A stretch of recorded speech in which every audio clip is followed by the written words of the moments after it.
Hi, we are the Vegas twins, here to discuss all things Las Vegas. If you've looked into traveling to Las Vegas, we are sure you've heard the mantra, a room is just a room or a room is just a place to stay. This insinuates that where you stay is not that big of a deal. Well, today we are here to tell you that is completely false.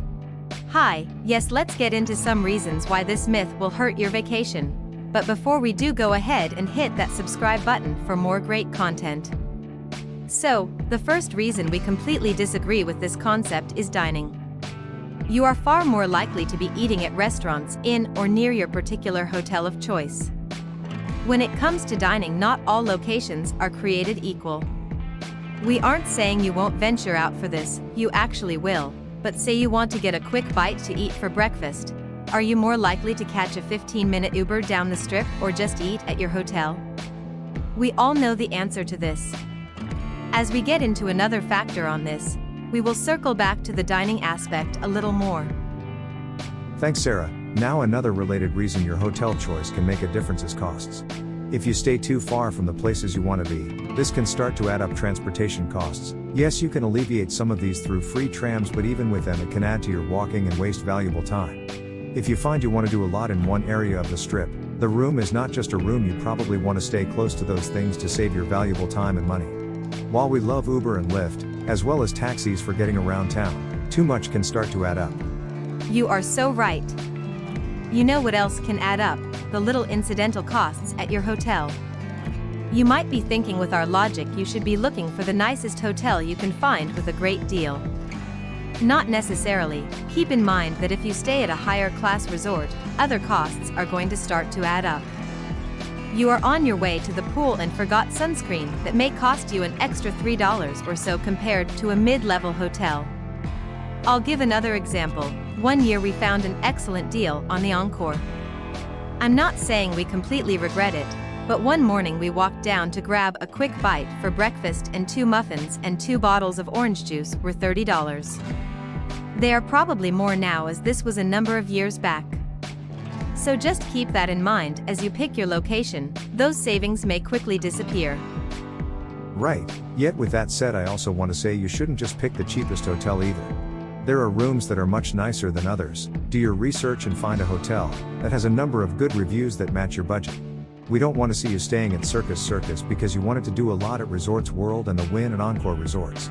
It is just a fact that some rooms at similar price points are nicer than others. Speaking of researching your next trip to Las Vegas, why don't you head over to our VegasTwins.com website after the video is over to check out all our reviews and the deals available there as well. That's a great idea. Yet, a not so great idea is staying off the strip because a room is just a room and it saved me money.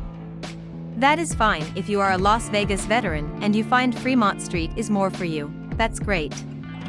What I mean is the person who says, I'm staying at Rio because it only cost me $50 a night. A room's a room, right? Wrong. Not only is that person going to spend on unneeded transportation costs, they are going to lose the most valuable thing of all in Las Vegas, time. When you go to Vegas, you have a finite amount of time, usually a number of days. You want to maximize that time as much as your budget allows. If you are a weirdo and maximizing your time in Las Vegas involves riding back and forth in Ubers and Lyfts, well, more power to you. For the rest of us, time is much better spent doing fun activities. So, you might be thinking, I got you. I'm staying in Las Vegas for 7 days. I'm gonna have plenty of time and I'm still saving money. Still wrong, you've got another problem. The longer the trip is, the more a toll it takes on your feet. There is a reason one of the mantras of Las Vegas vacationing is wear comfortable shoes. You will be doing a lot of walking. Over the years we have done our fair share of 5, 6, and yes, 7-day trips.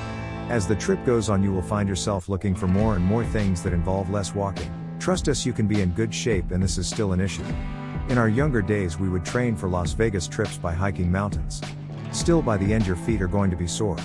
You will find yourself doing more and more in or around your hotel as the trip goes on. Do you have a lot of activities at the Rio planned?